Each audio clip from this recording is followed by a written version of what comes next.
UNESCO World Heritage Sites are some of the most unique, cultural, and beautiful places in the world. In my years of travel, I've had the chance to visit a bunch of these sites, all the way from Diocletian's Palace in Croatia to Angkor Wat in Cambodia. In today's video, I'm going to be walking you through my top 5 best UNESCO World Heritage Sites so far. Make sure to stay until the end, because our top spot is one that not many people know about, but definitely should be. But before we start the list, what's up guys, my name is Adam, and welcome to Trip Itinerary. If you like what you see in this video, click the like button, and if you're new to the channel, hit the subscribe button so you can see more of my travel content. With that being said, let's get into it. First up on my list, we're heading to Central Europe to the old city of Mostar in Bosnia and Herzegovina. Mostar is an ancient city developed by the Ottomans in the 15th and 16th century. It is a beautiful town with Turkish and Ottoman influence, blending perfectly with the old European culture. My brother and I were lucky enough to spend Eid al-Fitr here, and feeling the energy and seeing the whole community celebrate together was incredible. The main attraction of Mostar is the central bridge called Stari Most. The bridge was destroyed in 1990 during the Bosnian War, but was recently reconstructed to look and feel the same as it was before. Another thing that is truly amazing about Mostar is its ancient bazaar that spans across either side of the bridge. Walking through that bazaar feels like you're stepping back in time thousands and thousands of years. Mostar is absolutely incredible with its ancient history and unique blend of cultures. When you're in Mostar, you truly feel the energy of an ancient blend of cultures and a city stuck in the past, and that's why it's made my list. Coming up next on the list is Verona, Italy. Verona is a beautiful and vibrant Italian city that is usually skipped by most tourists. At an hour and a half away from Venice and 3 hours from Florence or Milan, this city makes for a perfect day trip. But let me tell you why you'll want to stay. Verona is an ancient city founded in the 1st century and still holds some of the most remarkable historic sites in Italy. One that stands out and that you'll see right away is the Arena di Verona. The arena is a Colosseum-like theater that is still in active use today for concerts and public events. Arguably more intact and preserved than the Roman Colosseum, the Arena di Verona is a beautiful piece of history that my girlfriend and I actually might have preferred.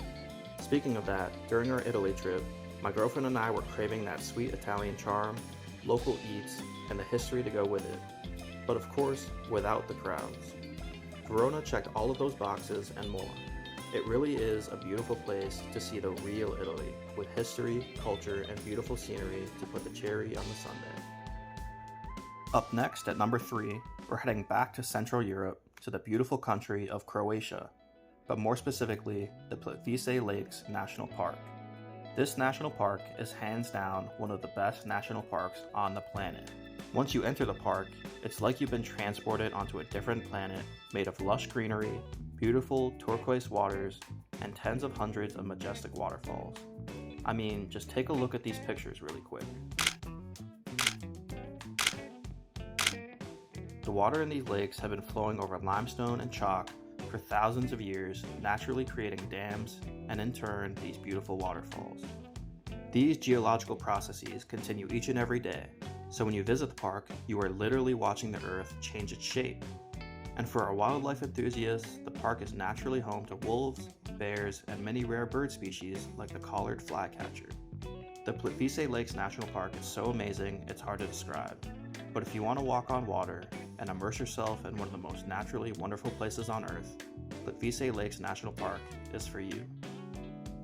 Now on to the next spot, we're heading to Southeast Asia to the vibrant country of Malaysia. But not just any spot in Malaysia, we are heading to Malacca.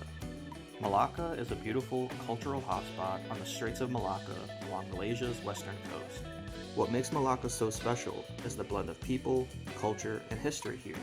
You see, the Straits of Malacca was an enormously popular trading route for Southeast Asia, East Asia, the Middle East, and even Europe. For over 500 years and counting, this waterway has served as a melting pot for culture and trade, making Malacca the most interesting place to see the blend of Southeast Asia and Europe together.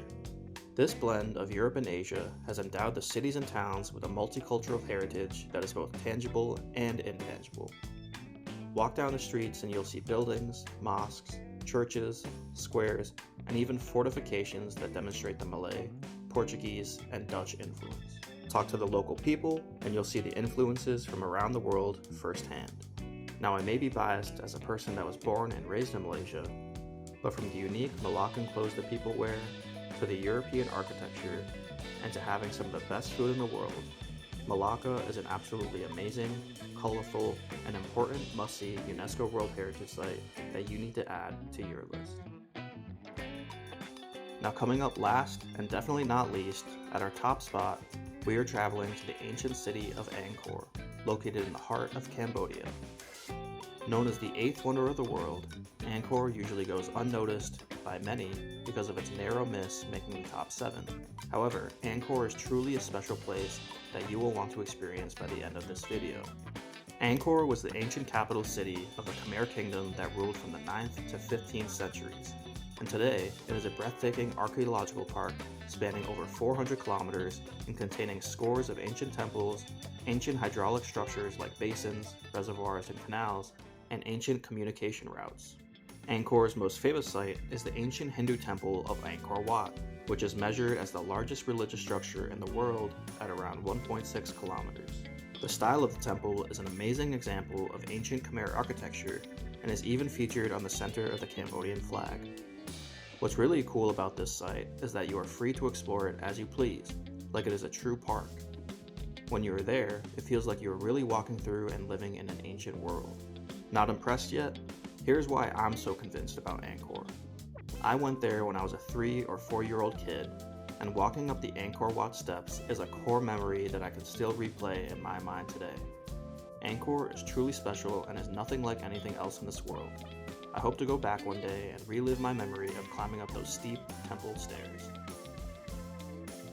So that's going to do it for my top 5 best UNESCO World Heritage Sites that I've visited so far. Of course, there are hundreds of different UNESCO sites all around the world, and limiting them to a top 5 is just unfair. So if you like this video and want to see a part 2, like the video and leave a comment. Let me know what your personal favorite UNESCO World Heritage Site is, and I'll add it to my travel list too. I appreciate you all watching, and I'll see you next time.